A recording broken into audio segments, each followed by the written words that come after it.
com os irmãos?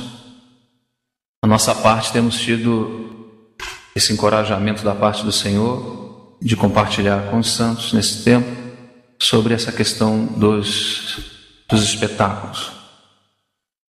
É claro que não temos como entrar em tantos detalhes desse tema, porque é um tema muito vasto, mas pelo menos podemos ter uma ideia resumida, né? Uma ideia sintetizada daquilo que é o propósito de Deus, daquilo que é o propósito de Deus. Então falarmos desde o início na questão do Deus Trino, que nunca foi conhecido por ninguém, mas já na sua vontade eterna.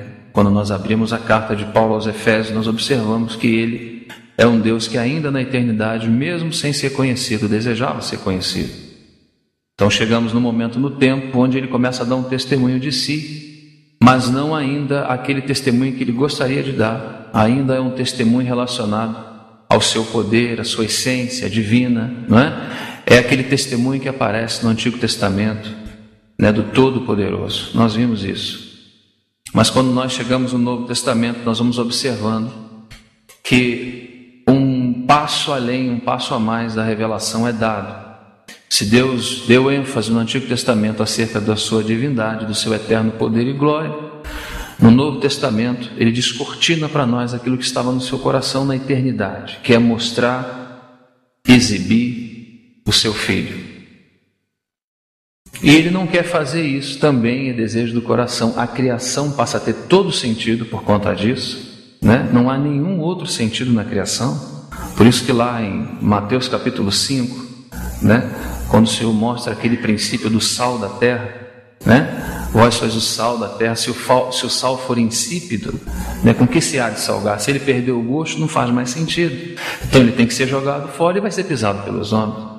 Então tudo está desenhado, né, com propósito e com fim específico. Assim como o sal serve para dar tempero, para dar gosto, assim também nós nascemos de forma anatomicamente, perfeitamente desenhados para cumprir um fim específico. Assim como o sal nasceu para salgar, o homem nasceu para expressar a Deus, para contê-lo, né? Para contê-lo, para retê-lo e para expressá-lo. Você não encontra, irmãos, outro propósito na vida humana que não seja esse. O homem está nessa terra, ele nasce nessa terra, não é para viver como os pensadores disseram no passado, para nascer, crescer, reproduzir e morrer. Seria um grande desperdício se o homem vivesse assim. Essas são as vidas que têm sido jogadas fora. Porque ao não compreender o propósito para o qual eles foram criados, não é? A lei de propósito e desígnio, né? Existe uma missão no homem. Você olha para o homem e quando você vê o desenho que o homem tem, o próprio desenho já identifica a sua missão, né? Quando você vê um homem com espírito, com alma e com corpo, quando você aprofunda nesse tema da antropologia bíblica, você observa que o desenho é específico. O homem está detalhadamente desenhado, com detalhes desenhado, né, para esse propósito, porque Deus tem um propósito na eternidade. Então no tempo Ele tem a criação, mas essa criação é para cumprir o propósito da eternidade, né? Vocês estão sentados sobre uma cadeira. Nosso irmão estava dando exemplo nessa manhã, né? A cadeira, anatomicamente, você percebe. Você olha para uma cadeira, você sabe que não é para deitar sobre ela, né? É para se assentar. Ela tem todo o seu desenho, né? Está delatando, ela está dizendo o porquê ela está aí, né? E se você quebra uma perna ou duas, já não faz mais nenhum sentido. Se o homem perde o propósito de Deus de vista, já não faz realmente mais nenhum sentido. Obviamente que a igreja deu um passo. Quando nós cremos no Senhor na nossa primeira experiência, nós demos um passo em direção a Ele, mas ainda o conhecemos muito rudimentarmente. E aí Ele vai precisar falar-nos, Ele vai precisar discipular-nos, Ele vai precisar orientar-nos, né? Toda a vida cristã é uma vida onde vai ascensionando na experiência de conhecer cada vez mais quem Deus é. Essa é a experiência da vida cristã. E na eternidade, o que teremos a fazer? Continuaremos a conhecer o Senhor. E quando vai terminar isso? Jamais, porque se terminar isso, Ele deixa de ser Deus. Então sempre estaremos conhecendo a Deus.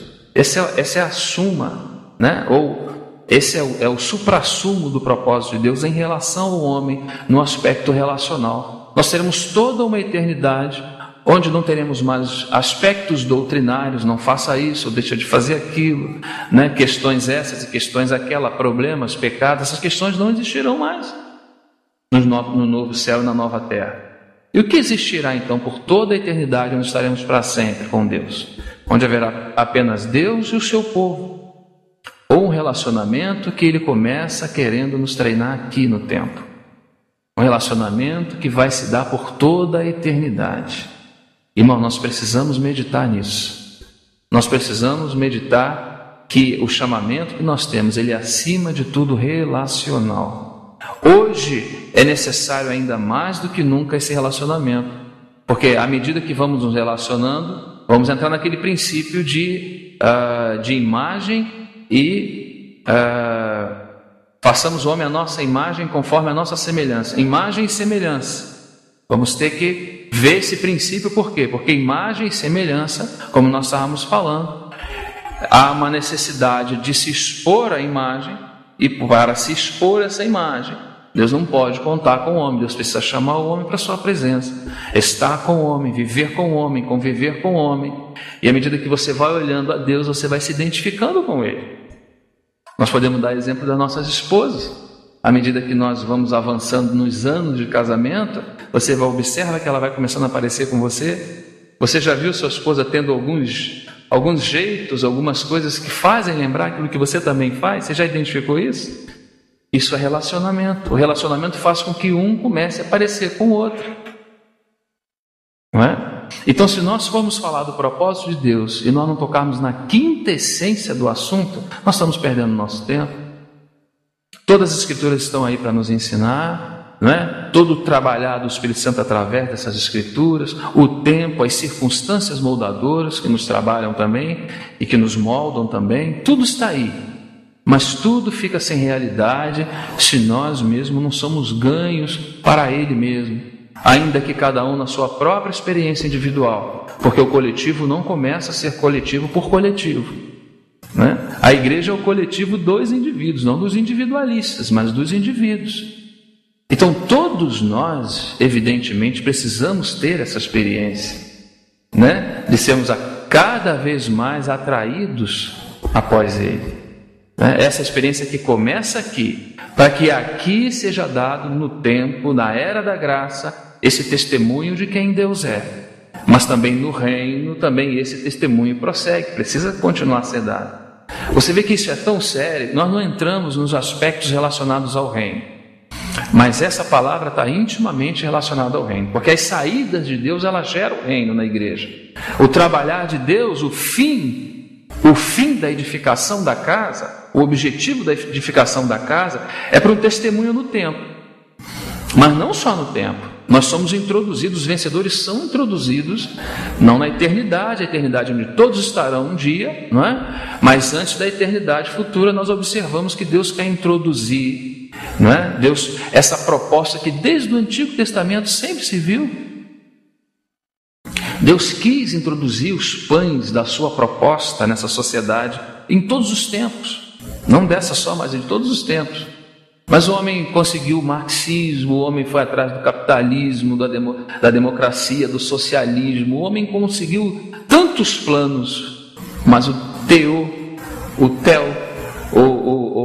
governo de Deus, né? O sistema onde Deus governa, Deus é um sistema teocrático, onde Ele governa. Você abre as páginas do Antigo Testamento, Ele orientando o povo de Israel acerca de divisão de terras, por exemplo. Hoje se fala em reforma agrária. Olha para a Bíblia e você vai ver o que é reforma agrária. Reforma agrária não é você dá um monte de terra a um latifundiário, né? E dá uma terra, um pedacinho de terra para outro. Não é isso, não é divisão de terra. A divisão de terra verdadeira é aquela que está na Bíblia, né? Então, assim, termos de política, de economia e etc., porque precisa se organizar a sociedade, então Deus não poderia colocar uma sociedade na terra que Ele não desse todos esses parâmetros para que ela pudesse viver organizadamente. A sociedade veio se organizar depois da sociedade pagã, mas Israel sempre foi orientado, irmãos. Israel teve sempre orientações para se viver bem como sociedade. Mas a nossa sociedade no tempo, ela não quis um governo teocrático, né? É democracia, tem outros, enfim, né, outros regimes, mas o governo de Deus nunca ninguém quis submeter. Então só quem pode submeter esse governo são aqueles que foram comprados pelo sangue de Cristo e depois deram um passo a mais, porque também entenderam o seu real propósito, não é? Numa terceira instância se manifestaram, deram o feedback, deram o retorno desse propósito. Falaram: Senhor, não sei fazer nada sem Ti, mas eis-me aqui. Se é isso que o Senhor quer, usar a minha vida juntamente com os meus irmãos, se o Senhor quer se manifestar, se o Senhor quer usar esse organismo como uma forma veicular para se manifestar, né, na nossa era e no porvir, Senhor, faça conforme a Tua palavra. Nosso irmão nos lembrava dessa manhã a questão de ficar grávido, né? A necessidade da igreja ficar grávida como Maria ficou. Pode ser que ela não estava entendendo muito bem as declarações daquele anjo, mas ela falou: faça conforme em mim, conforme a tua palavra. Ou seja, ela deu aquela abertura para que o Senhor pudesse avançar. Então, esse aspecto relacional, irmãos, vai além do aspecto doutrinário, né? Que o Senhor possa realmente, irmãos, a minha oração é que o Senhor realmente nos ganhe dessa forma, que o Senhor nos fale além desse microfone, né? Que o Senhor nos fale no Espírito, onde Ele gosta mesmo de falar, onde Ele tem uma maneira especial de falar conosco. E aí nós vamos repetir: não pode haver possibilidade de edificação saudável na igreja se nós estamos longe da presença daquele que a edifica. Nós precisamos chegar perto dele sem nenhuma palavra. Sabe, irmãos, não é aquela oração como a de Moisés, não é como aquela oração quando ele fala para Moisés: Moisés, sobe o monte e fica lá. Quando ele manda ficar lá, o que ele quer dizer? Ele não falou nada no primeiro dia, nem no segundo, nem no terceiro. Mas o que é isso? Estou perdendo meu tempo aqui, tanta coisa para fazer lá embaixo. O povo está se degladiando. Isso é uma forma de tentação que sofremos hoje. Somos sempre, né? Você vai ficar parado num quarto esperando alguma coisa Deus te falar, e o irmão fulano está precisando disso, o irmão Beltrano está precisando daquilo, está pegando fogo em tal lugar, né? Tinha tantas coisas acontecendo ao pé daquele monte, mas Moisés não pôde sair de lá. Moisés sobe ao monte e fica lá, não é? E Moisés precisa ficar, porque Moisés, ao ficar lá, ele vai receber o direcionamento, ele vai receber a palavra que ele precisa receber, e não tão somente ligado a ele, não, mas ligado ao serviço que ele vai fazer. Então nós estamos colocando essa ordem, buscando nessa comunhão na palavra, colocar essa ordem. Irmãos, nós não podemos colocar ênfase no serviço. O serviço não precede a pessoa, a obra não precede a pessoa, irmãos. A obra não precede a pessoa. Deus trabalha com a pessoa, e nesse trabalhar de intimidade com a pessoa, trabalho que só Ele sabe fazer, o resultado desse trabalhar é a obra. Nós não precisamos preocupar com o resultado, a gente fica muito preocupado com o resultado. A gente não pode tornar um cabelo branco na cabeça, preto, não pode aumentar nada a estatura. Pode parecer uma pregação que a gente não queira fazer nada, mas Paulo era um homem que fazia uma coisa só. Vocês lembram o que Paulo fazia? Ele falou que deixava o resto para fazer apenas uma coisa. Nós talvez estamos fazendo 10, 20, 30, 40 e não saímos do lugar. É aquela esteira de academia que você anda, passa quilômetros ali e não sai do lugar. Então, entendo, irmãos, não é? Pelas Escrituras, que a edificação na casa de Deus começa no monte, começa numa relação de contato nossa com Ele. Ela não é doutrinária a princípio, é uma relação. Quando você creu em Jesus, você não sabia nada da Bíblia, nada. É como você quando quer ensinar um outro idioma a uma pessoa. Aí você vai numa determinada escola, não é? E determinadas escolas, elas trabalham mais o aspecto gramatical da palavra, né? do idioma. E aí você fica 2, 3 anos aprendendo gramática, você não fala nada. Está aprendendo inglês, não sabe o que é yes. Mas está 3 anos na escola. Eu conheci uma que estudou 4 anos, saiu com um canudo debaixo do braço e não falando inglês. O que estava acontecendo? Estudou gramática, mas nunca conversou. Aí você pega uma criança sua que nunca entrou na escola, mas já sabe falar. uma alegoria fraca aqui daquilo que nós estamos querendo dizer. Na nossa primeira experiência nós não conhecemos nada do Senhor, mas nós já sabemos que somos salvos. Nós já temos o Espírito Santo habitando dentro de nós, porque nós temos esse testemunho, não é? Obviamente que não vai ficar só nesse aspecto, ele vai nos mostrar o que ele lançou na nossa vida. Você pega um novo convertido e pergunta a ele se ele sabe alguma coisa sobre o fundamento. Ele não sabe nada, mas o fundamento já foi lançado na vida dele. Amém? Já foi lançado na vida dele, mas depois que esse fundamento que faz parte do segundo espetáculo, né? Temos naquela sequência, a primeira a Trindade, o segundo a encarnação do Verbo. Mas a encarnação do Verbo trata da pessoa e da obra do Verbo, do Senhor Jesus. Então, quando ele envia o Espírito, ele vem juntamente com o seu Pai, e o Espírito habitar dentro de nós. Essa obra ela é objetiva, porque foi Cristo quem fez essa obra. Mas agora, como ela vai tornar subjetiva? Se essa obra que foi feita precisa ser vista no corpo, como ela vai ser vista? Não é só a Trindade vir habitar no homem. O homem agora vai precisar se relacionar com a Trindade, que é o aspecto subjetivo da obra. É quando nós começamos a nos relacionarmos com o Senhor, é que essa obra objetiva passa a ter agora um sentido subjetivo, ou seja, um sentido de experiência, um sentido experimental. A vida cristã, então, é assim, ela vai ascensionando em cada ponto do falar de Deus, na sua vida de relação com Ele. Ele tem cada ponto no momento certo de falar, no momento certo de crescer aqui, de crescer ali, de trabalhar com você. Ele quem faz isso tudo, irmãos. Nós apenas nos dispomos, e lá como Maria, para poder ficar grávidos, vamos dizer assim, apenas dizemos amém, Senhor, faça conforme a tua vontade. Temos um bom entendimento de algumas palavras que nos foram ditas, mas ainda não temos, digamos que, a experiência do viver dessa palavra. Então as experiências são daqueles que nos falaram, mas ainda não são nossas. Então quando a experiência é deles, essa palavra para nós ela é objetiva. Quando a experiência é nossa, né, ela é subjetiva, nós provamos também assim como ele provou. A vida cristã, irmãos, ela tem um ponto muito alto e é impossível ser vivida na terra. Houve só um homem que pôde viver a vida cristã. Esse foi o nosso Senhor Jesus. Por isso que o Senhor Deus não se engana. Se Ele quiser ver as características do seu filho na igreja, Ele precisa colocar o seu filho dentro dela. Então, gosto de citar aquelas passagens, umas pequenas passagens, sempre gosto de fazer menção, para que a gente tenha ideia dos parâmetros, né, daquilo no qual estamos envolvidos. Quando nós falamos de obra, nós estamos pondo sempre ênfase ao resultado do trabalhar de Deus com o homem. Nada diferente a isso. Nada de, olha, você chega, olha, tem 12 formas, olha, tem 5 maneiras, olha, tem 4 pontos essenciais, olha, tem 3 verdades fundamentais. Eu não entendo dessa forma. Ao olhar para minhas escrituras, eu entendo que o homem nada pode fazer sem Deus. A única coisa que ele pode fazer é cair como morto aos seus pés, para que seja por ele tocado pela vida. E se ele for tocado pela vida, ele também terá a vida para repartir com os demais, com os seus irmãos e etc. Então é sempre resultado, é sempre segunda instância a obra, ela não precede. Você não pode pegar um novo convertido e encher ele de mandamento. Ele não vai conseguir sair do lugar com tanto peso.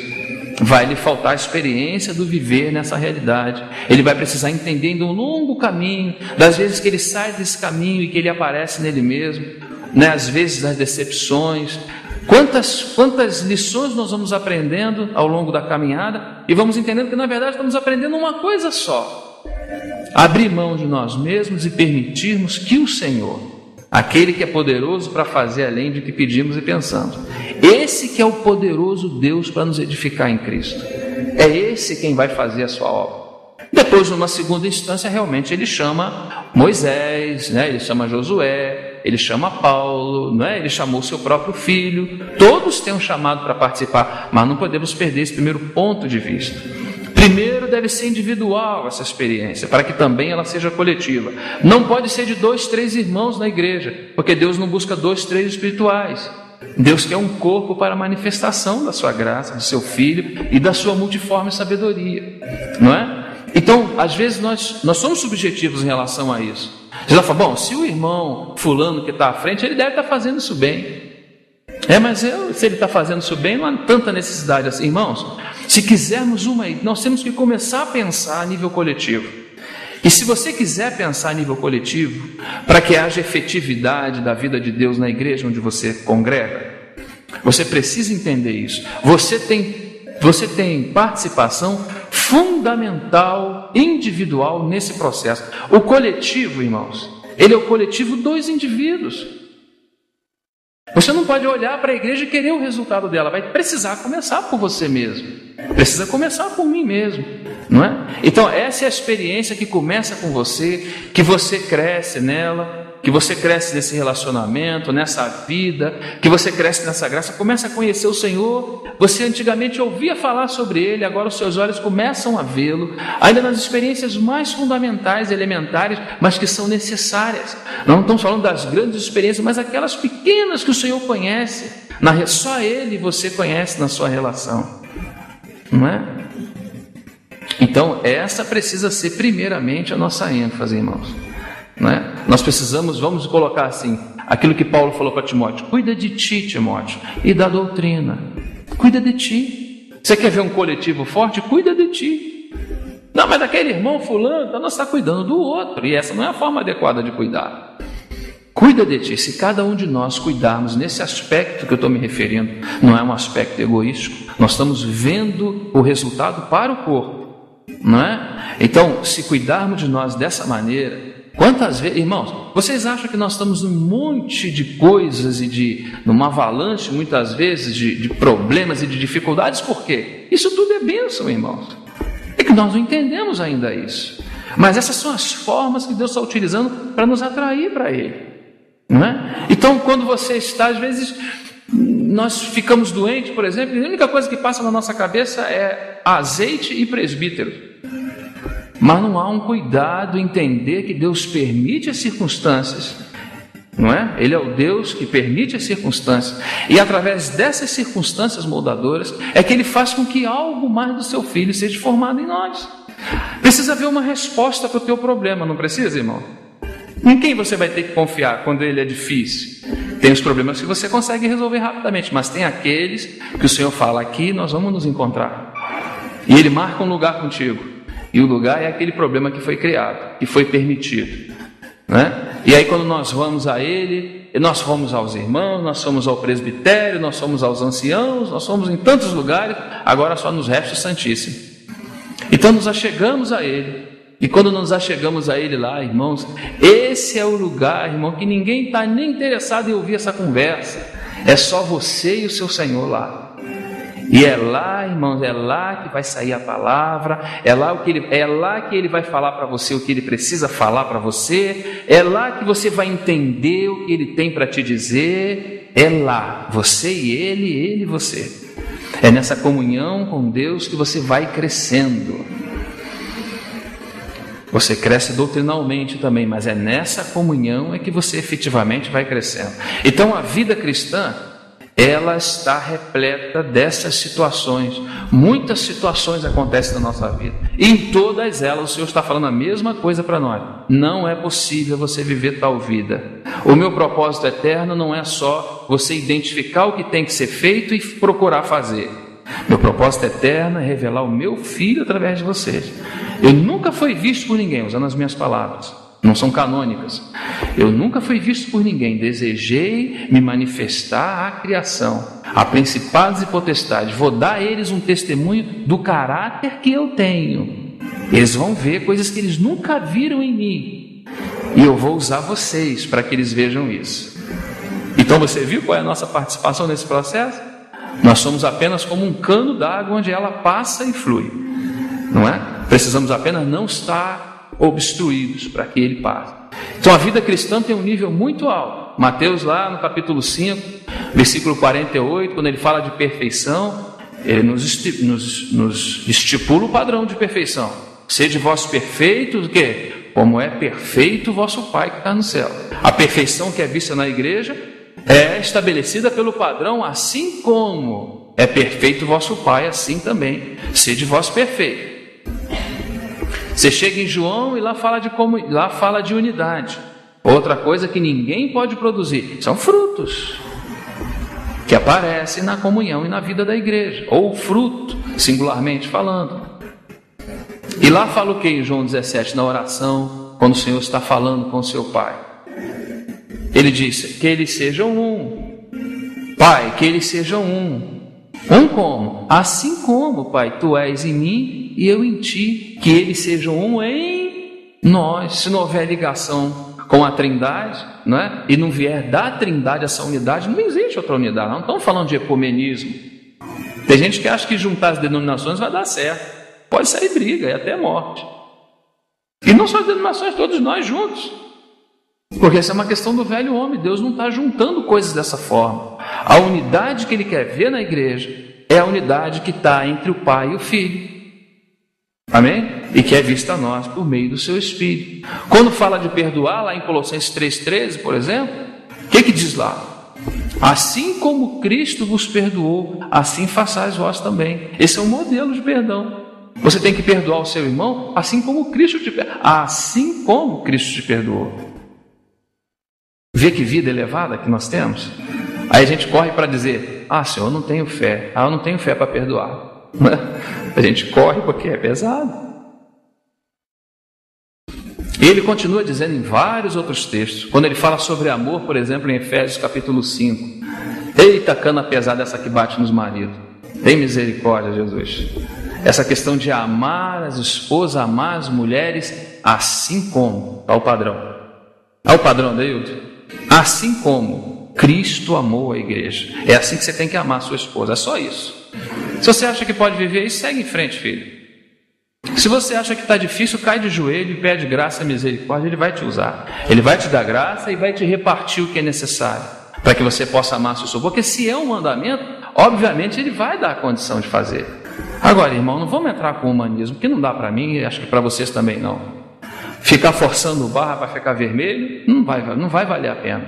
A palavra é muito clara. A vida que Jesus viveu nessa terra, só Ele pôde viver. Ninguém mais pôde viver. Quando fala em comunhão, João, a mesma coisa lá em 1 João. Ele diz que as nossas mãos tocaram na palavra, aquele que vimos, vimos e ouvimos e as nossas mãos tocaram nele, na palavra da vida. E fala, isso vos anunciamos para que tenhais comunhão conosco. Mas nós não somos o centro da comunhão. Ele fala, e a nossa comunhão é com o Pai, levou lá para a Trindade, é com o Pai e com seu Filho Jesus Cristo. É aquela comunhão da Trindade que passa pelos apóstolos, por aqueles que foram ensinados, que foram trabalhados, que foram regenerados, etc. Por onde começou do início. E eles anunciam aquela palavra e falam, para que tenhais comunhão conosco, e a nossa comunhão é com o Pai e com o seu Filho. Às vezes estamos comendo um belo churrasco, mas não chegamos ainda na comunhão. Comunhão vai além.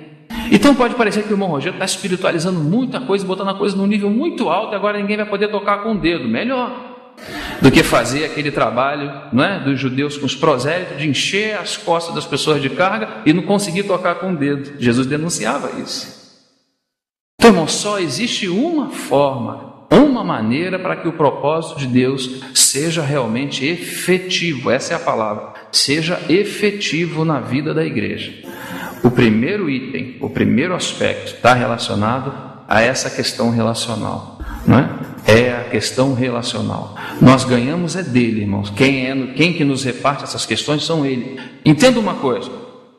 Deus, Ele não repartiu a vocês apenas mandamentos. Não repartiu a nós apenas mandamentos. Nós já mencionamos essa palavra, essa frase que o Senhor Jesus disse. A palavra que eu vos falo é o quê?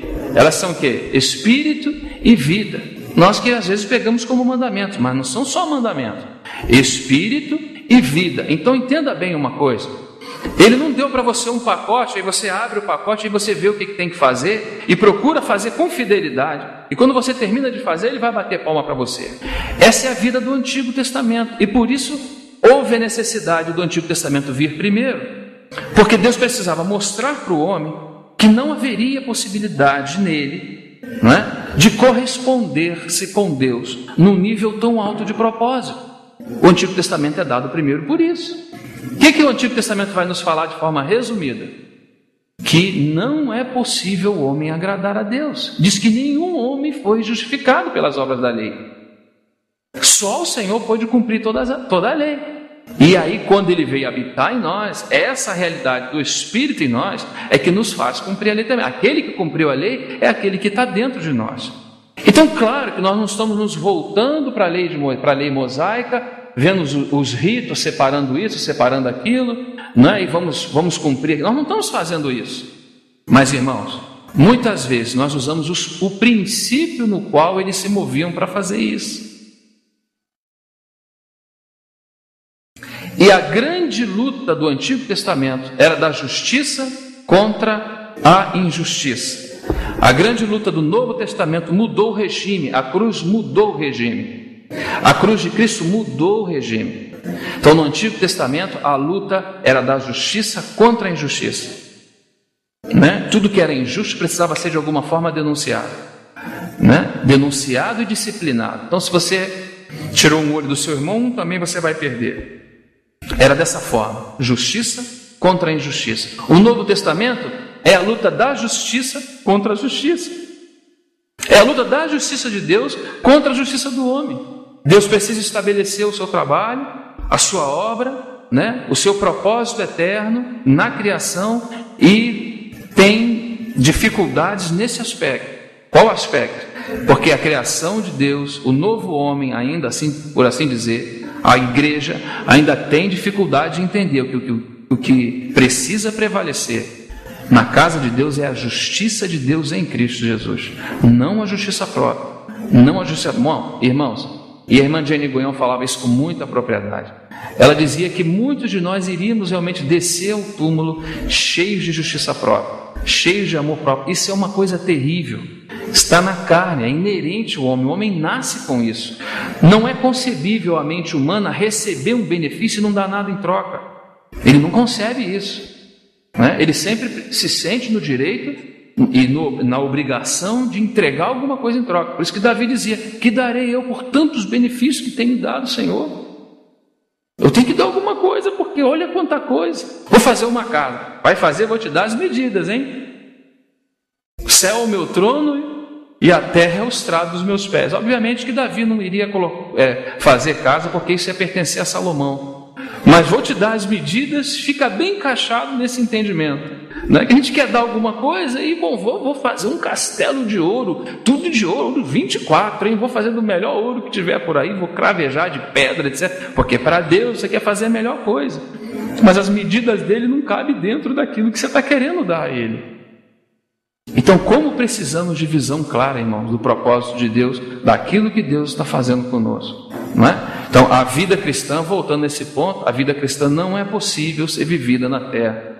A dificuldade que nós temos é insistir muitas vezes em viver uma vida que não é possível. Irmão, então qual é a chave? Qual é a senha? Irmãos, entendo que a chave, ou modernamente falando a senha, é a presença de Javé. É nos voltarmos para Ele individualmente, nos voltarmos como família. Se você tem um problema na sua família, o que você vai fazer disso? Se ele já saiu da sua mão, o que você vai fazer com isso? Aí você senta com a sua família, olha aqui que está escrito aqui, ó. Está escrito assim, assim. Não estou em detrimento das escrituras não, irmão, defendo isso aqui, hein? O que eu estou querendo dizer é o seguinte, é que toda as escrituras têm sempre um alvo e um objetivo, nos levar para a presença dele. E às vezes nós ficamos com os princípios, mas sem a presença. Então não há efetividade. Mas, irmãos, as coisas vão apertando, queira de uma forma ou de outra, queira pelo nosso entendimento ou pelo nosso bem. Deus, como nos ama, Ele vai nos conduzir para esse caminho que é Ele mesmo. Ele vai nos conduzir, não tem jeito. Sabe por quê? Porque Ele não tem como, falo isso colocando entre aspas, Ele não tem como edificar a igreja dele sem que ela esteja na presença dele, sem que ela esteja com ele, sem que ela esteja como aquela mulher contemplando a ele, olhando para ele, para ser transformada por ele. Então essa é a maneira, essa é a forma que Deus tem. Amém? Se formos existe uma experiência no capítulo 5 de Lucas, e eu gostaria de aprofundar um pouquinho mais esse compartilhar, tocar um pouquinho mais à frente sobre essa questão da edificação, essa questão do terceiro espetáculo. Irmãos, eu não sei se para você e mesmo para mim, eu não sei o quanto o nosso coração foi ganho para essa realidade que é a edificação da casa de Deus, para a importância que tem isso. Eu sinceramente não sei o quanto você ganhou disso, o quanto eu mesmo ganhei disso. Eu sei que é importante, mas penso que ainda preciso ser mais ganho, sabe, sobre essa esfera de importância que é a edificação da casa. Nós colocamos como terceiro espetáculo, porque Deus não pode dar a partir da casa. Deus não pode dar um testemunho. Se o testemunho que Ele quer dar é a partir de uma casa, a primeira coisa que Ele precisa fazer nessa casa é encher ela. Aqui está um copo com água. Se você quer ver a experiência desse copo transbordar, o que é necessário fazer? Encher ele de quê? De água. Isso é lógico, não é? Chega a ser lógico. Então é exatamente isso que Deus está fazendo. Ele não tem um copo vazio. Ele tem um vaso vazio, sim. Digamos que quando aparece Adão, aparece como um vaso vazio, não é?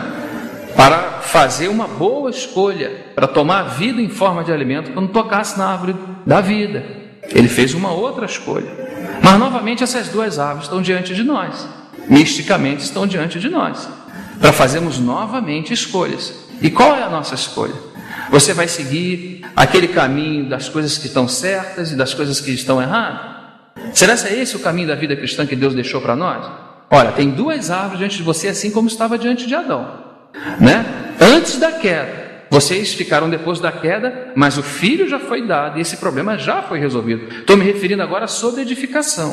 Estou me referindo agora à questão da edificação da igreja, né? Então, para que esse vaso seja cheio, não é? Para que esse vaso seja cheio, a nossa escolha precisa ser adequada. Mas às vezes nós erramos a árvore da vida e começamos a viver um evangelho em cima daquilo que é certo e do que é errado. O que é isso? Aceitamos e recebemos tudo que é bom, tudo que é direitinho e que é politicamente correto, e procuramos rejeitar as coisas equivocadas.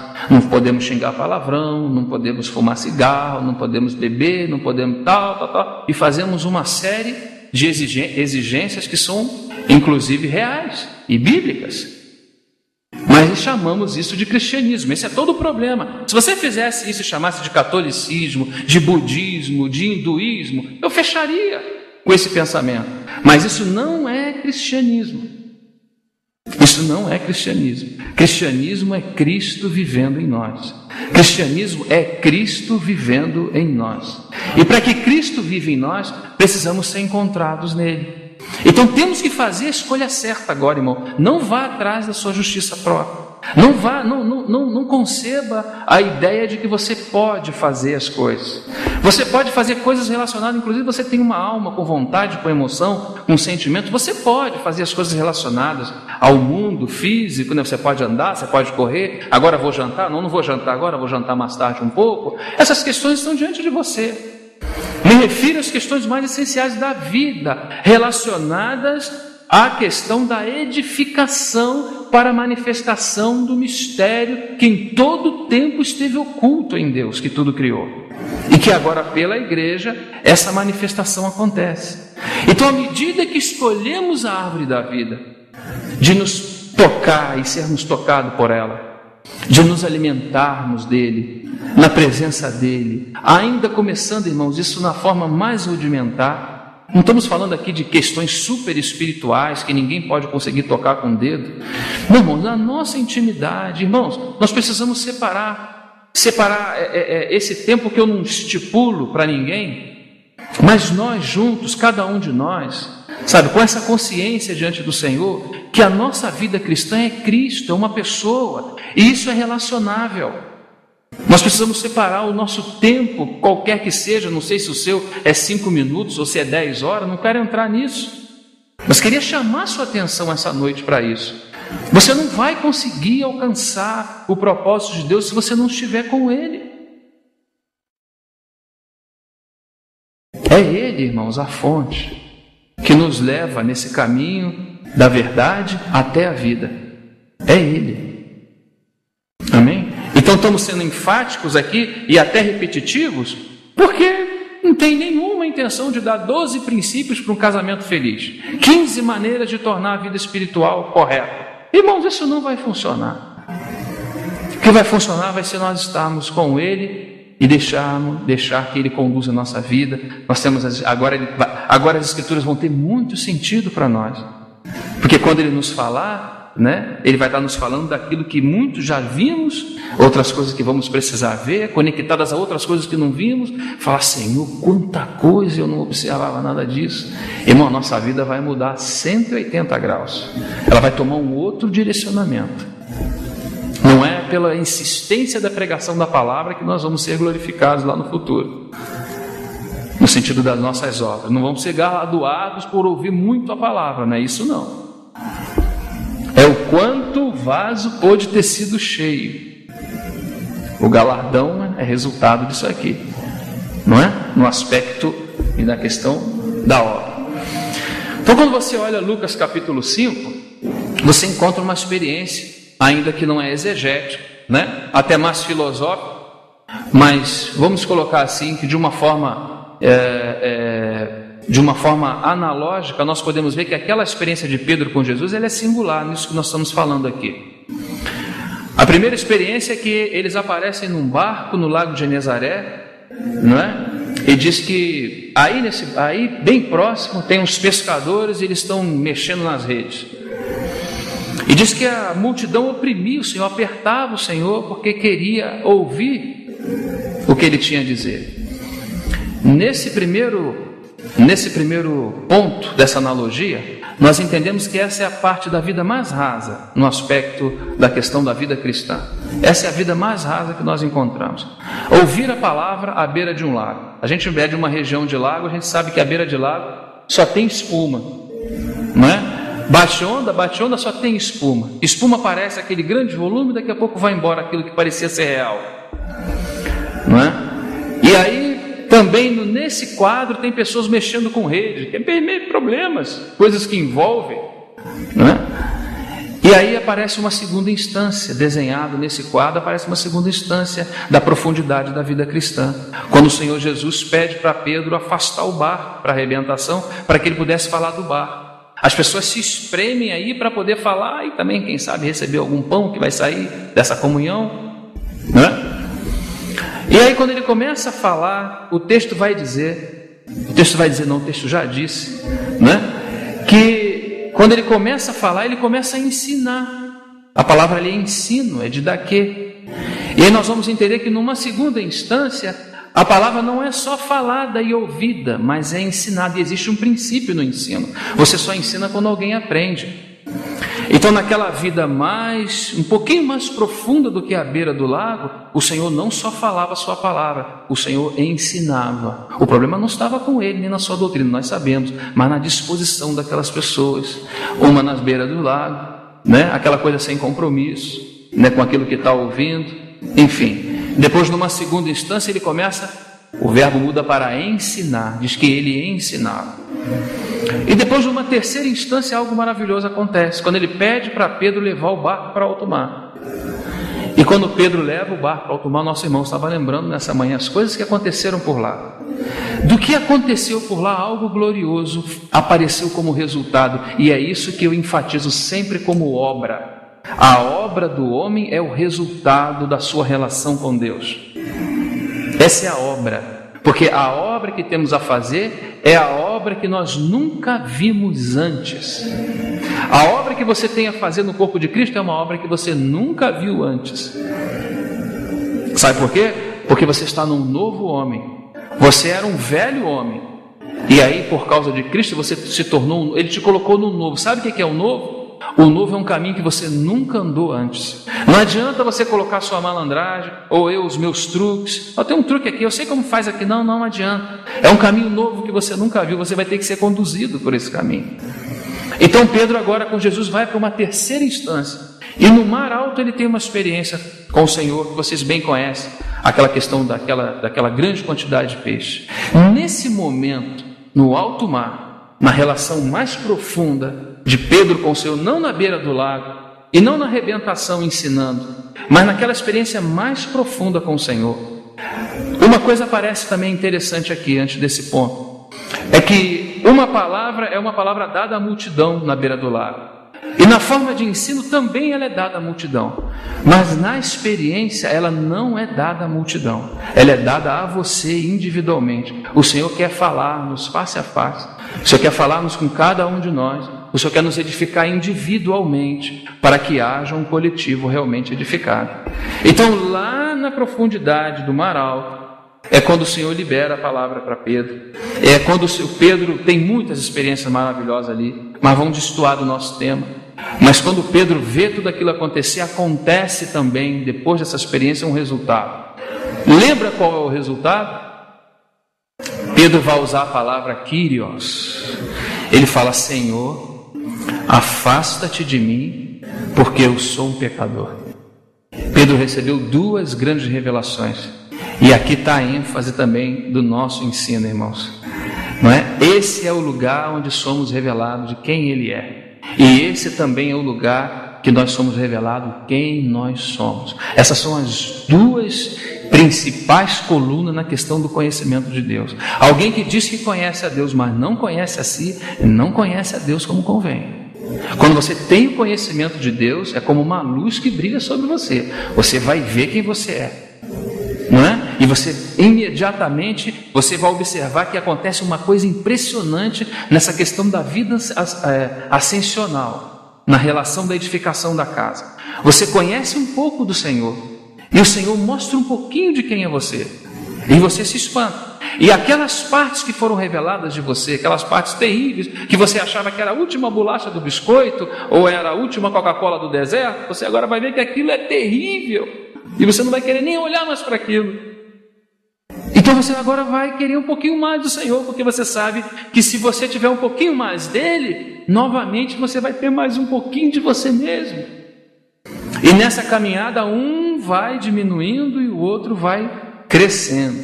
Essa foi a revelação que ele recebeu no mar alto. Senhor, afasta-te de mim, Senhor, porque eu sou um pecador. Que revelação, irmãos. Pedro teve grandes revelações, nosso irmão também nos lembrava de manhã, ainda que depois aconteceram muitas coisas ainda depois. Pedro ainda teve que ser advertido até por Paulo, que aparece lá na frente, muitos anos depois.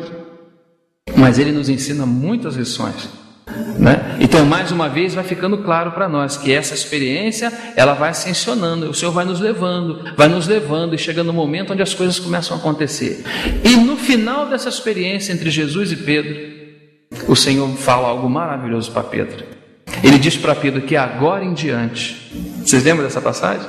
Agora em diante, Pedro, de agora em diante, não é lá na beira do lago, não é mesmo na arrebentação, é nessa experiência quando nós estamos aqui sozinhos, que você viu quem você é e você viu quem eu sou, em outras palavras, né? De agora em diante. Agora Pedro vai começar a trabalhar. Você vê a ênfase como tem que ser colocada? A pessoa sempre precede a obra. Deus não pede uma obra de Pedro, Deus quer o próprio Pedro. E se ele ganha Pedro, o resultado do ganhar de Pedro é a obra de Deus. Amém, irmãos? E também conosco não é diferente. Vai ser sempre assim. Sabe o que o Senhor está fazendo conosco? Ele está nos livrando do humanismo. E à medida que o humanismo vai saindo, algo mais de Cristo vai sendo formado em nós. A nossa experiência, aqui tem irmãos mais velhos que poderiam dar esse testemunho melhor do que eu. A nossa experiência na vida é uma só, irmão. Ela é diversa, mas ela ao mesmo tempo é una. Qual é a experiência? O Senhor sempre vai nos permitindo nós nos decepcionarmos conosco mesmo. Essa é a experiência, não tem outra. Você vai fora e faz, ai meu Deus, errei. Volta para ele. Daqui a pouco vai falar, deve ter sido uma casquinha de banana. Jogaram aí, um crente descuidado jogou uma casca no chão, eu escorreguei. Não, filho, não jogaram casca de banana não. Deixa a experiência intensificar, que você vai ver que a casca de banana está dentro de você e que te faz escorregar toda hora que você se perde dele, está aí a casca de banana como princípio na sua natureza e na minha. Então nós vamos viver nessa terra até a segunda vinda do nosso Senhor, confiando somente nele. É essa experiência mais profunda que o Filho de Deus está nos dando. Ou você confia em mim, ou você vai cair vezes após vezes após vezes. Não adianta você dizer que é profeta, que é apóstolo, você não é nada, você é um Zé Ninguém, você é um Simão Barjonas. Agora o que está em ti é glorioso, né? Você é como aquele grande rato no deserto. Procura me compreender, irmão, sem agredir ninguém. Porque aquele tabernáculo, a última coberta era de pele de texugos, e texugo é um rato. Texugo não é um peixe, não, é um rato. Já vi fotos dele, inclusive. É um rato no deserto. E aquela última pele era coberta, o tabernáculo era coberto por aquela pele de texugo. Então, se você olhar de longe, o que você vê no deserto? Um rato. Pode ser que nesse processo, o que a gente olhe, as pessoas olhem e só vejam um rato. Assim também como naquelas janelas do templo, que por dentro elas eram grandes, elas eram abertas, e para fora elas iam fechando e eram bem fechadinhas, assim.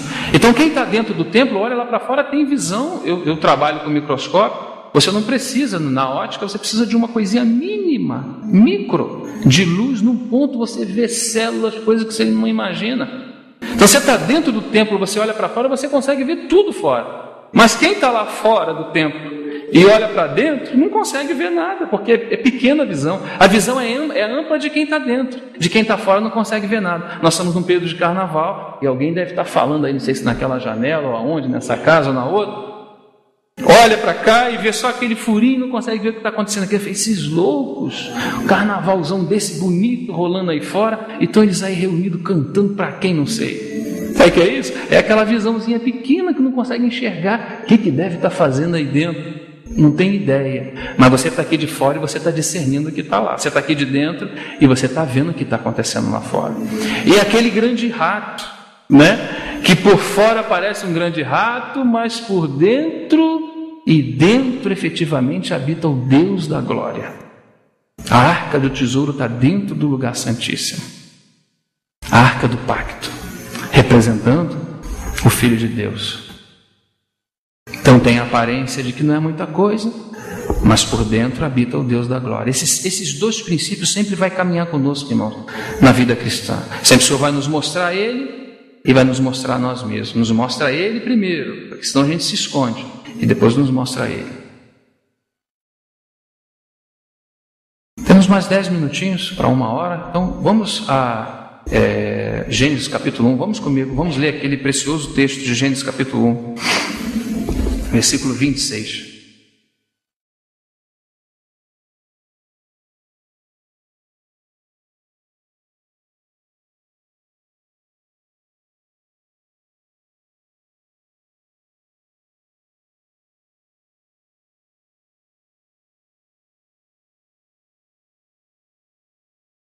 E disse Deus, versículo 26, façamos o homem à nossa imagem, conforme a nossa semelhança, e domine sobre o gado e sobre toda a terra, e sobre todo réptil que se move sobre a terra.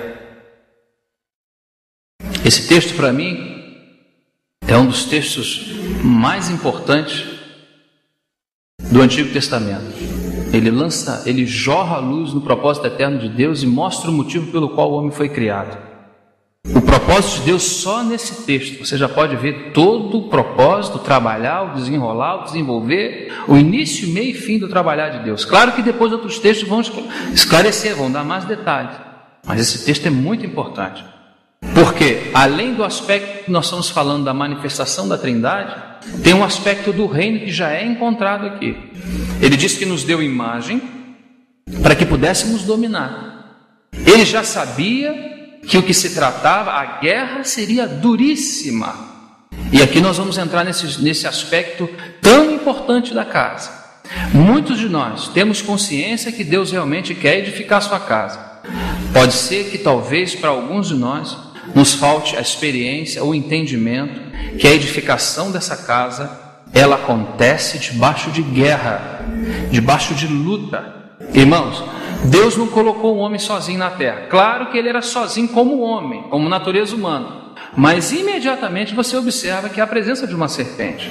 Quando Deus dá a imagem, tem um aspecto de revelação de Deus, esse é um lado, mas também tem um outro. Deus quer tratar com o seu inimigo. O inimigo de Deus já havia caído, a terça parte do céu já havia o seguido, não é? E ele vem para os ares. E agora ele quer entrar na natureza humana. E Adão precisa resisti-lo. Porque, note bem que o texto, Desfaçamos o homem à nossa imagem e semelhança, e diz assim, e domine. Por que ele tem que dominar?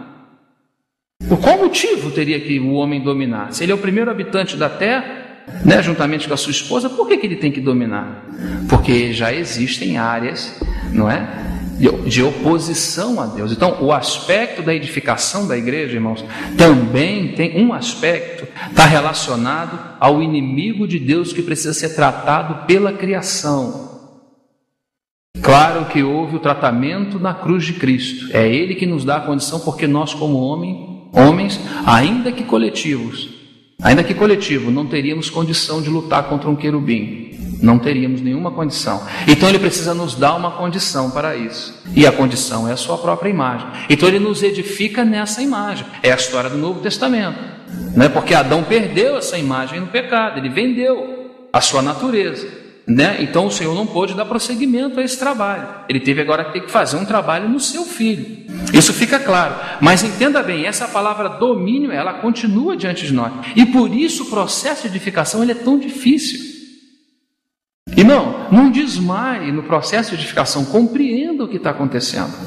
Irmão, não tem jeito. A gente fala com os irmãos, a gente anuncia, os irmãos não vão, a gente marca a reunião. Irmão, é assim, é com luta, é com batalha. Não estou dizendo é assim no sentido de confirmar. Dentro da anormalidade que se vive, porque estamos num processo de edificação, né? O que temos que fazer é arregaçar nossas mangas para o serviço. Porque se já estávamos no Santíssimo, de alguma forma vamos ser colocados como aquele sumo sacerdote para sair de lá para o ato exterior. Não é? Nós vamos ter que servir com aquelas pedras que foram lavradas por Deus em nós, na intimidade. Agora vamos ter que servir, vamos ter que arregaçar nossas mãos.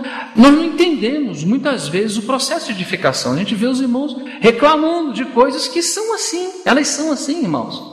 Elas não vão mudar. Elas só vão mudar quando Cristo for saturado em nós. À medida que Ele vai sendo formado, é que essas coisas vão sendo deixadas. Não adianta você querer puxar alguém pela orelha. Você vai arrumar um problema, você vai arrumar um inimigo até. O Senhor é que precisa formar paciência, que é Cristo em nós, para que possamos exercer essa paciência com os nossos irmãos, aguardar o tempo, não querer dominar ninguém, não querer conduzir ninguém pelos braços. Não funciona, irmãos. Se Cristo não ser formado nele, você vai sentir dores de parto como Paulo sentia. Paulo não falou, bom, já que vocês são rebeldes, eu vou aí, vou acabar, vou arriar o machado, o cajado aí, eu vou fazer um negócio aí. Não, Paulo sofria dores de parto até que Cristo fosse formado, meus irmãos. Porque quando você fala de edificação, você está falando de guerra. Essa edificação, ela não tem cunho. O principal aspecto dessa edificação é para expressar o Filho de Deus. Mas o Filho de Deus sendo expressado tem diversos aspectos que aparecem importantes aqui. Um deles é Cristo tratando, né, no seu corpo, através do seu corpo, com o inimigo. Então o inimigo não vai querer deixar barato esse negócio de edificação. Ele vai se opor de todas as formas. Vocês vão ver os livros da restauração e você está lá, você vê lá o que acontece. Toda hora tem um inimigo para de alguma forma fazer parar a obra de Deus. É sempre assim. Amém, irmão? Entendemos isso? É importante entender isso, irmão, nesse processo de edificação. Senão você vai ficar culpando um, culpando o outro. Entenda uma coisa. Se você viu a situação dele, não é? Uma coisa é você ver a dificuldade de alguém, outra coisa é você resolver o problema dele. Ver os problemas todo mundo consegue ver. Agora, dar a solução dele, esse é o grande desafio nosso, né? Então, se as coisas estão difíceis, elas são difíceis porque o processo é assim. O Espírito Santo está lavrando, irmão, a nós como pedras preciosas. E você sabe que vamos precisar de pressão, vamos precisar de tempo e vamos precisar de temperatura. Pressão, tempo e temperatura. Não é assim? De barro a pedra e de pedra a pedra preciosa. Não é assim? Pressão, tempo e fogo. Não é? É nesse processo em que nós estamos. Então, como nós estamos nesse processo, o Senhor provê duas coisas objetivamente para nós. Se você está em guerra, você precisa de duas coisas. Não é? Estamos em guerra? Creio que nós estamos em guerra? Sim ou não? Estamos em guerra, irmãos. Né? Uns entendem, até é mencionado, né, uma criança que nasce lá pela década, nasceu lá em 46, 44, 46, lá na Segunda Guerra, só houve bomba para tudo que é lado. Houve bomba, mas só pensa em peito. Não entenderam, né? Houve bomba, mas só pensa em peito. Porque menino, houve barulho, mas sei lá que barulho é esse, eu quero é mamar. Mas à medida que vai mamando, vai crescendo, vai mamando, vai crescendo. E à medida que vai crescendo, vai começar a entender que esse barulho são bombas. E se é bomba, nós estamos em guerra. E se é bomba, não está atacando só na casa do vizinho, pode cair aqui mesmo em cima da minha cabeça, no meu telhado. À medida que você vai crescendo, é que você vai compreendendo isso. Mas se nós somos ainda crianças, ninhos, né? Meninos, ouvimos o barulho, mas nós só queremos aquela coisa que nós sempre estamos de alguma forma identificados. Então o Senhor provê duas questões que são importantes para nós entender. Vou terminando, irmãos. A primeira é a provisão. Numa guerra, Deus precisa, Ele é o Javé Sabaote, né? É o Jeová dos exércitos. Isso é um livrinho pequenininho, que é Ageu, ele aparece 14 vezes como Javé Sabaote. Sabe por quê? Porque ali fala de guerra, eles estão em guerra, eles estão em edificação. Começaram a cansar, né? Começaram a parar. Os mais jovens falam assim: rapaz, aquele tempo daquela glória, você acha que a gente vai conseguir fazer da mesma forma? E começa a opressão daqui, né? E fala: vamos fazer o seguinte, vamos construir nossa casa? Vamos deixar esse negócio para lá? Começaram a edificar a casa deles e largaram a casa de Deus. Deus usa o profeta e pede para que eles subam para o monte. Você viu o princípio? Porque para edificar, nesse princípio, né, ele precisa subir o monte, trazer madeira, edificar a casa, aquilo que havíamos mencionado. Então, quando o profeta é usado, né, a primeira coisa que Ageu fala, né, é que eles deveriam subir ao monte. E lá a palavra Javé Sabaote aparece 14 vezes, um livrinho pequenininho. Sabe por quê? Porque eles estão em guerra. E se eles estão em guerra, eles precisam de um general de guerra. Então o Senhor se apresenta a ele como esse general de guerra. E assim também o Senhor apresenta a nós. Estamos em guerra, irmãos? Estamos. Mas temos um general de guerra? Ou não temos? Ou vamos contar com quem? Temos um general. Se estamos em guerra, temos que saber com quem contar. Então precisamos contar com o nosso Senhor. Então vamos contar com Ele, contamos com Ele. Amém. Mas na guerra você precisa de duas coisas. E Deus sabe disso. E Ele dá essas duas coisas para edificação em meia guerra. Irmãos, estamos sendo edificados debaixo das narinas do dragão. Às vezes você sente até o calor do fogo. A pressão é terrível. Porque é assim, nós estamos sendo edificados. E às vezes você acha até que não vai dar certo, mas vai dar certo. Deus já mostrou isso pronto há 21 séculos atrás. Já mostrou pronto a maquete, né? Então o que acontece? Duas coisas são necessárias: provisão. Na guerra, se você vai à guerra, você precisa de provisão. E você precisa também de quê? De armas, de material bélico. Isso é provisão. E a outra coisa que você precisa é entender que em toda guerra existem baixas. Ninguém pode ir a uma guerra achar que ele sozinho. A gente não está vendo o filme de Arnold Schwarzenegger, que com uma metralhadora ele acaba com um exército. Toda guerra que a gente vai, né, morre gente de um lado e morre gente do outro. Então Deus dá à igreja provisão, precisa dar a ela a provisão necessária, o material bélico necessário, armas que não são carnais, mas poderosas em Deus para a destruição das fortalezas. Ele dá essa arma para a igreja, mas ele também precisa da igreja de uma outra questão importante que faz um equilíbrio aqui. E essa outra questão importante é o preço da guerra. Toda guerra existem baixas. Sabe o que isso nos fala, irmãos? Da cruz. Quando nós vamos ao monte da presença santa de Deus, provavelmente a forma de Deus nos usar é falando aquilo que nós precisamos ouvir. Não só a sua presença, mas ele começa, você vai ver em muitos testemunhos que todos aqueles que tiveram na sua presença, em algum momento começaram a ouvir o Senhor falar. A igreja é edificada naquilo que o Senhor fala. E quando o Senhor abre a sua boca, o que ele fala é aquilo que é próprio do seu Filho. Então nós colocaríamos essa provisão para a guerra como uma palavra chamada o Evangelho.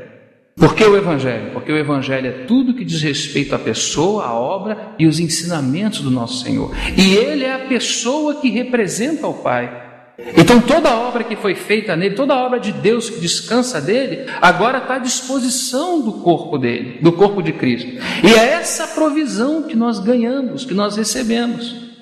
E quando você vai à presença santa, do Monte Santo de Deus, você vai ouvir coisas relacionadas ao Evangelho. É isso que Paulo nos ensina no capítulo 3. Quando ele fala que o mistério que estava oculto, agora é dado à vista, é revelado pelo anúncio do Evangelho.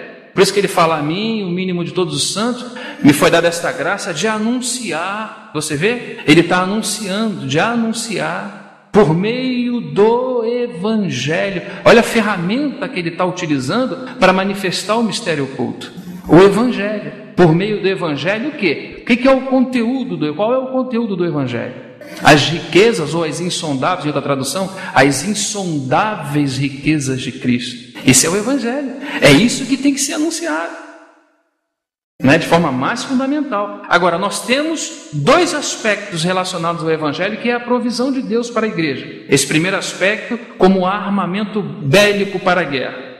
Nesse aspecto de Deus se revelar, tratando através do seu corpo com o seu inimigo. Esse aspecto, existem outros. Nesse aspecto, o Evangelho tem um aspecto literal que você precisa ler e compreender, que são as Escrituras. Você não pode ir para a presença de Deus. Deus não é só sobrenatural, Ele também é divino. Tem pessoas que têm experiências sobrenaturais, mas não divina. Então a maneira de se guardar equilibradamente, a maneira de se entregar a Deus totalmente, mas como Ele te deu consciência de que quando é Ele e quando não é Ele, Ele te dá as próprias Escrituras. Quando você vai ao Evangelho das Escrituras Sagradas, então você tem um aspecto literário que te dá segurança para você se relacionar com o Deus do Evangelho. Às vezes as pessoas trancam-se num quarto escuro e saem com umas ideias estranhas de lá. E nós não podemos dizer isso que é o Evangelho. Então nós temos o aspecto literário e temos o aspecto experimental. Então o que Deus vai nos falar se estivermos na presença dEle, irmão? Certamente o Espírito Santo vai nos falar acerca do seu Filho. Ele vai nos falar da sua pessoa, Ele vai nos falar da sua obra, Ele vai nos formar nisso que Ele vai estar falando conosco. Moisés estava lá no monte com Deus naquele tempo, e depois que passou muito tempo, disse assim: disse o Senhor a Moisés: fala aos filhos de Israel que me tragam uma oferta alçada, e todo homem cujo coração se mover. O Senhor começa a falar, começa a dar direcionamento. Disse o Senhor a Moisés. Depois você chega no capítulo 35 do mesmo livro de Gênesis. Agora é Moisés falando para o povo aquilo que ele ouviu o Senhor falar para ele. E o que Moisés estava envolvido? No mistério de Cristo. O tabernáculo é uma figura do mistério de Cristo, da formação de Cristo na igreja. Se você começar a estudar o tabernáculo, você vai ver o cabeça e o corpo. É o Evangelho do Antigo Testamento. E quando você chega no Novo, isso tem ainda mais realidade. Ainda mais realidade. O Senhor sempre, irmãos, parece estar muito interessado a te falar de Jesus.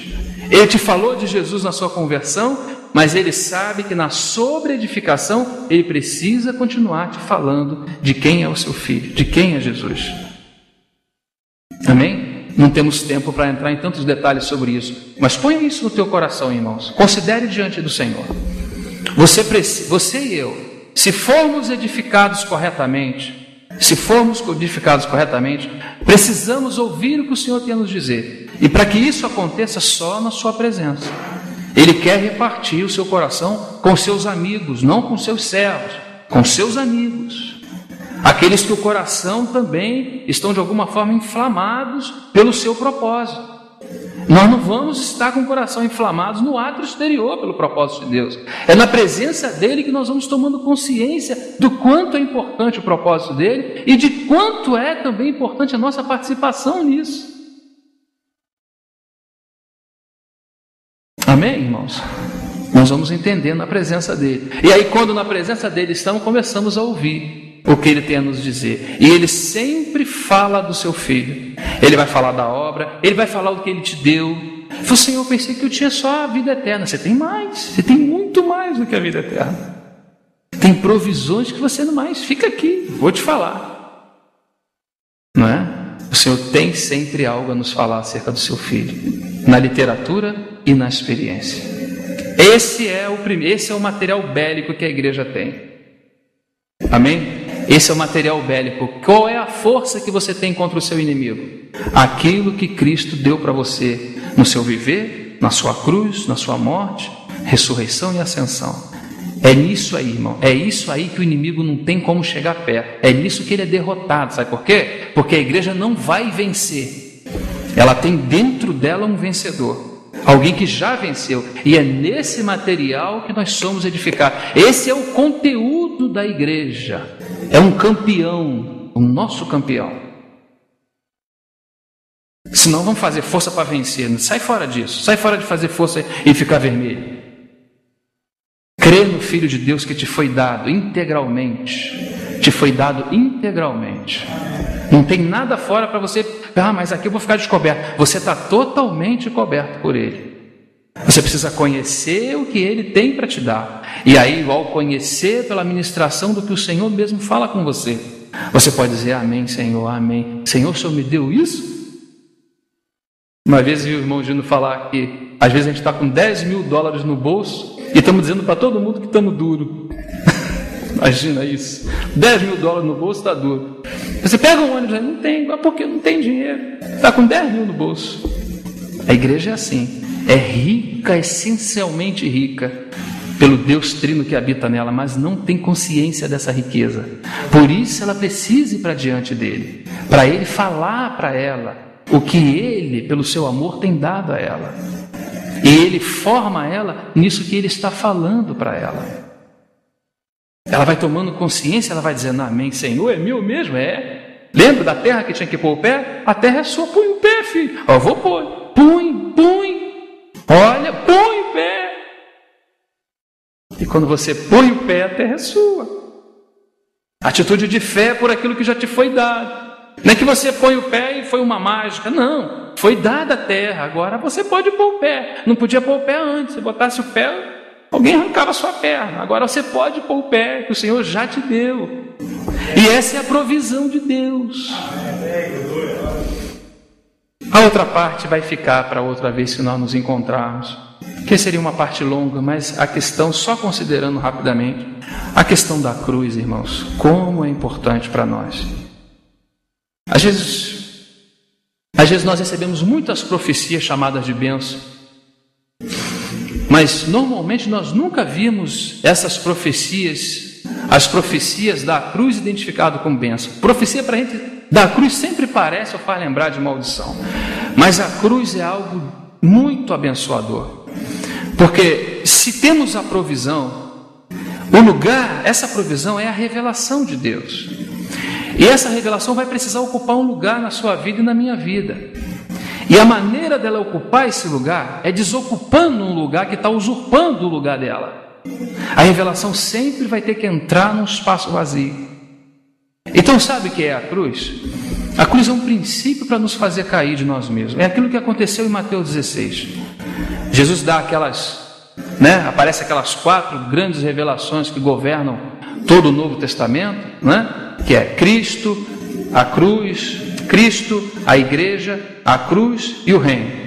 Cristo toma a sua cruz, introduz a igreja toma a sua cruz, não a de Cristo, a sua cruz, a cruz individual de cada um, e aí introduzido o reino. Então todas aquelas revelações que Pedro veio tendo eram muito salutares, eram muito bonitas. O Pai revelou a Pedro e Jesus falou, olha Pedro, se meu Pai te falou que quem sou eu, já posso dizer o que é a minha igreja. E revela para ele a igreja.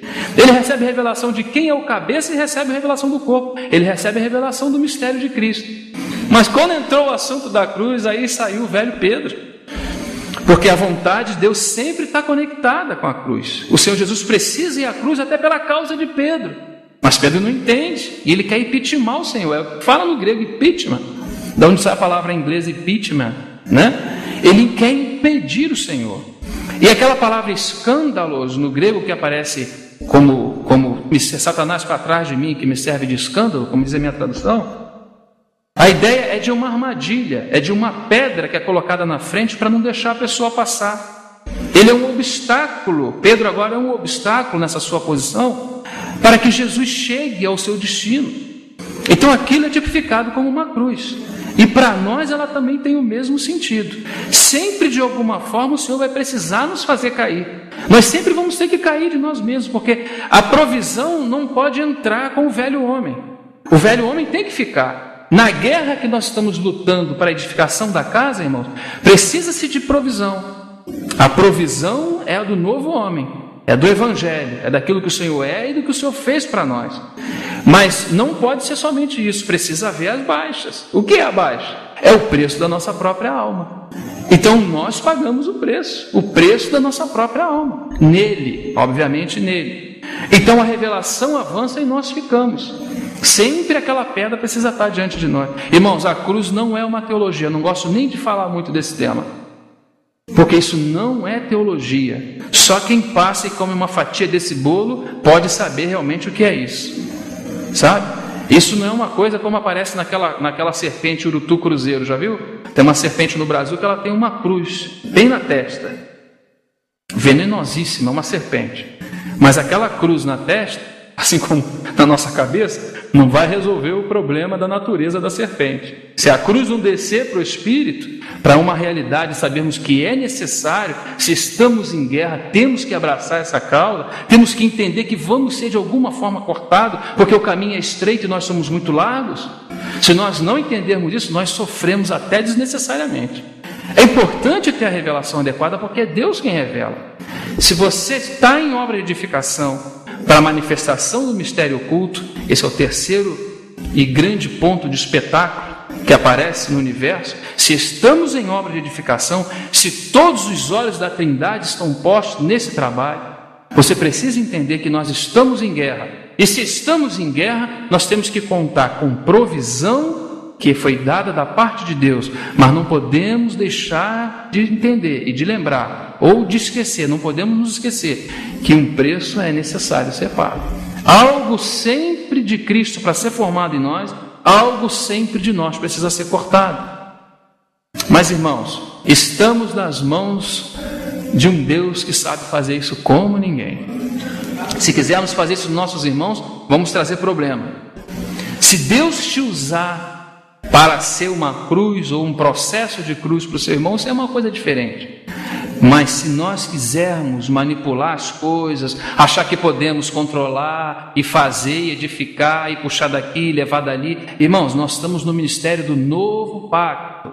É o ministério do Espírito, é o Espírito Santo é quem faz através de nós.